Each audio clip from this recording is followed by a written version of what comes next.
Hello guys, আসসালামু আলাইকুম। সবাই কেমন আছেন? আশা করি সবাই ভালো আছেন। ভিউয়ার্স, আরেকটা শিক্ষণীয় ভিডিও নিয়ে চলে আসলাম আপনাদের মাঝে। তো ভিউয়ার্স, দেশি মুরগি দিয়ে যখন তায়ে বসাবেন এবং তায়ে বসান, তখন কিন্তু বাচ্চা ফোটার সময় কিছু দিক লক্ষ্য রাখতে হবে। না হয় আপনার একটি বা কিছু ভুলের কারণে আপনার কিছু বাচ্চা অথবা কয়েকটা বাচ্চা মারা যেতেও পারে। তো সেই বিষয়ে আপনার সাথে আজকে আলাপ করব। তো ভিউয়ার্স, এখানে মেন যে বিষয়গুলো সেটা হচ্ছে, যখন বাচ্চাগুলো ফুটবে তখন বাচ্চার সেই খাঁচা অথবা মুরগির তায়ের নিচ থেকে কিন্তু আপনার সেই ডিমের খোসাগুলো সরিয়ে ফেলতে হবে। সরিয়ে না ফেললে কী হবে, আপনার যেই মুরগির তায়ে যে ডিমের খোসাগুলো, খালি খোসাগুলো পড়ে থাকবে, সেগুলো কিন্তু আপনার ভেঙে টুকরো টুকরো হয়ে যাবে অনেক ক্ষেত্রে।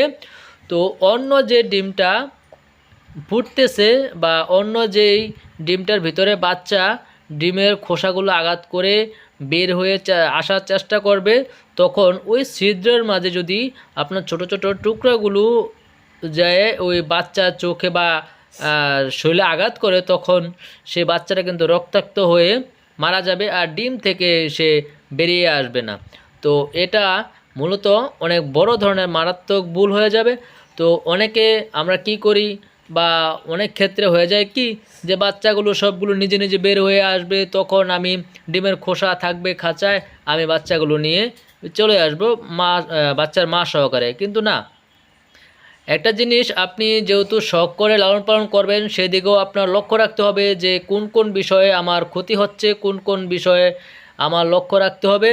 তো ভিউয়ার্স, এটা কিন্তু অনেক মূল্যবান একটা বিষয় যে আপনি ডিমের খোসাগুলো মুরগির তায়ের নিচ থেকে সরিয়ে পরিষ্কার রাখতে হবে, এবং কিছু টাইম পর পর আপনি মুরগির সরিয়ে মুরগির তায়ের নিচে আপনার ডিমগুলো চেক করতে হবে যে ডিমের ওই যখন বাচ্চাটা ফুটবে সেই মুখে কোনো কিছু ময়লা আবর্জনা অথবা কোনো ডিমের খোসা আটকে আছে কি না।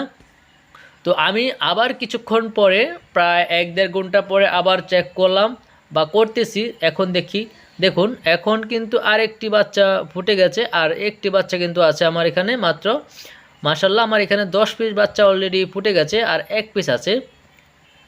তো ভিউয়ার্স, আপনার এই দিকগুলো যদি লক্ষ্য না রাখতে পারেন, তাহলে আপনার পোষা প্রাণীর প্রতি আপনার ওই যে ভালোবাসাটা অথবা যে আকর্ষণটা, সেটা নাই বললেই চলে। কারণ আপনি একটা বাচ্চা যদি মারা যায়, তখন যে লালন পালন করে সে জানে বাচ্চাটার মূল্য হয়তো অনেক কম হতে পারে, কিন্তু সেটা শখের বলে সেটা অনেক হাজার গুণ দাম বেড়ে যায়। তো সেই জন্য আপনার এই কিছু কিছু ভুলের কারণে যেন আপনার অনেক বড় ক্ষতি বা মনে আঘাত না আসে, সেই জন্য কিছু সময় পর পর আপনি চেক করে ডিমের খোসাগুলো সরিয়ে দিবেন।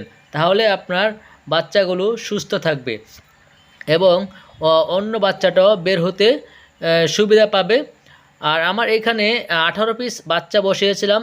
দুর্ভাগ্যবশত আমার 7 পিস বাচ্চায় 7 পিস ডিমই নষ্ট গেছে। 11 পিস বাচ্চা পাবো। 10 পিস অলরেডি ফুটেছে আর একটি ডিম ফুটতেছে। তো ভিউয়ার্স, আশা করি আমার ভিডিওটা বুঝতে পেরেছেন। আপনি যখনই আপনার মুরগিটা বসাবেন, মুরগি বাচ্চা ফোটার সময় অবশ্যই এই বিষয়গুলো খেয়াল রাখবেন। ধন্যবাদ। আল্লাহ হাফেজ।